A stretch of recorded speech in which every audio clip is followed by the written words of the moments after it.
I want you to answer this for yourself internally. Take this home. Would you, knowing what you know today, and with the path that you have walked in your marriage, would you get married again if you knew how often you'd be fighting about towels? I think every major argument in a marriage can be tracked back to towels. You think she's fighting about, your spending or it's not that. It's because you left a towel on the floor. The amount of times it's yelled in a marriage, who used the good towels? Why are you using that towel? Don't use that, that's the dog's towel. Stop touching that towel. Pick up that towel. Why is this towel wet? Why is that towel too dry? Why does this towel smell like that? Why can I break this towel in half? There's so much. I am so triggered by towels. I'm not even lying. I have once seen a whole lot of towels in the dryer, and I told my wife that I had a gig out of town, and I left for the weekend in the hopes that she would sort it out before I got back. Because I can't handle the stress. And you're like, you're so tense. I start folding the towels, and she just walks past. That's not how we fold towels in this house.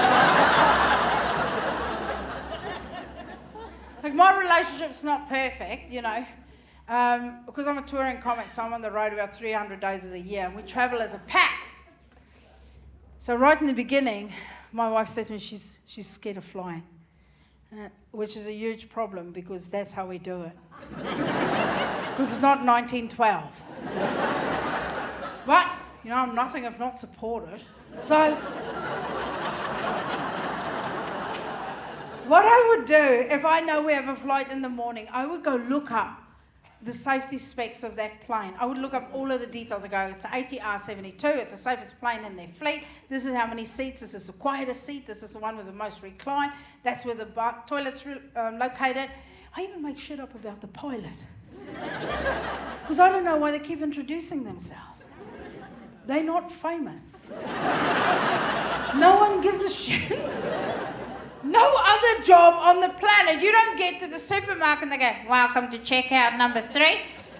We've got Stacey here checking out today on the Olympus 3000. Now,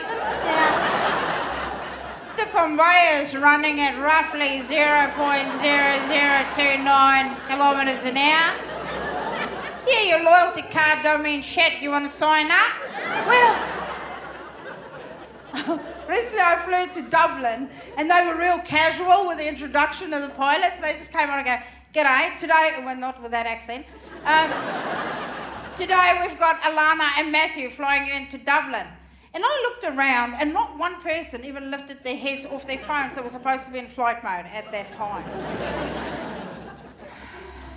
Anyway, I do all of that shit for her. I mean, not anymore. I've now recorded all of the audio notes. So before we get on a flight, I just airdrop her that shit. If you've got an Android phone, you're going to have to Google what that is. What she said to me, she goes, you know what, I'm not scared of flying. I'm scared of crashing. Yes. We all are. When we're in the nosedive into the fucking Pacific, no one's going, fuck yeah! We're going directly into a mountain. Fuck yeah! Matthew and Alana getting it done today. No! We're all scared. That's why the brace position is this. So you can shit up your own back. That brace position is not a life-saving measure. You see people look at the cards and go, that's not going to help. They only want that. Because once the plane has crashed, there are people who have to go around after they've put out the fire to pick up body parts, right? And it's usually your teeth that's left. And they have to put that in a little baggie for testing. That's why you're doing it in the front, so they don't have to go sift through piles of shit for the teeth. The whole Boeing is not designed very well for a crash. Like, you know you're not going to survive. Like, quickly make some noise if you've survived a plane crash. Do you see what I'm saying? Why even bother with the safety features? We're going to fucking die. Let's make this shit fun.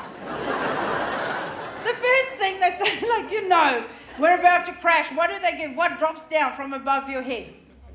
Oxygen. You know what oxygen does for your brain? Wakes you the fuck up. It wakes you up. You have crystal clear thoughts. You can remember stuff. You can remember your own birth. You're so wide awake and so alert.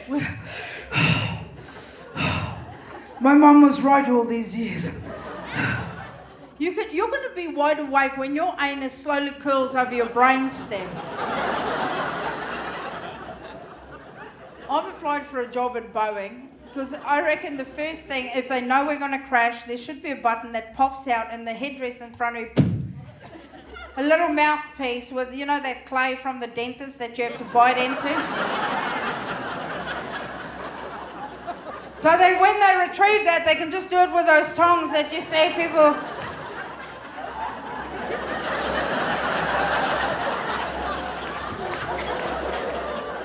27, I ain't never flossed a day in her life.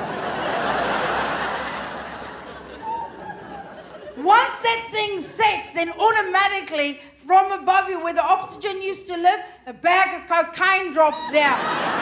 Yeah. Even if you've never tried cocaine in your life, shove your whole head in that bag and inhale. You're still gonna die, but fuck, you're gonna believe in yourself. Guys, we've got this! Head of the line on Matthew, let's go!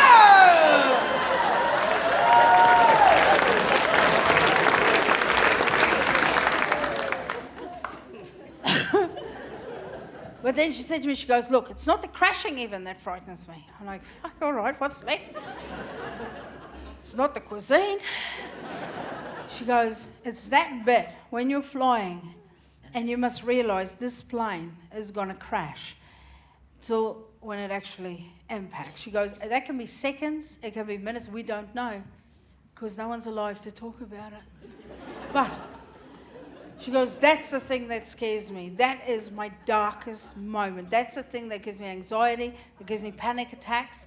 And then she asked me to do something, and I'm going to share it with you now, and it's going to sound weird when it hits your ear holes. But just push through and sit with it, okay? She made me promise. She said, if we're ever on a plane together and we realise this plane is about to crash, she goes, I want you to kill me. I told you it's going to hit weird. But hear it. When I heard that, I thought, wow. She trusts me, the person that she loves most in the world. This is before we had children. Now she'll use me as a human shield at a Costco sale. But she trusts me enough that when she's in her darkest moment that I will remove her from that. And I thought that was really romantic. Initially. But then it hit me. I'm on that plane too. But I don't get to experience any terror because I've got one more fucking chore to do.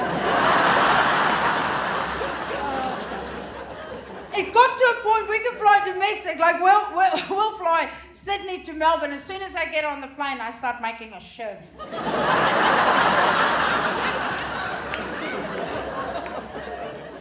We hit a bit of turbulence. I've already stabbed her twice. She's like, I'm not even scared, it's just turbulence. I'm like, die, bitch, die! So we got a divorce. Yeah, we were one of the statistics during COVID. We didn't make it through. We divorced. Don't worry, we're lesbians, we're still best friends. We still share the Labrador, we never fucking let go. We know the amount of training we put into a partner. We keep them. We can introduce them to someone down the track.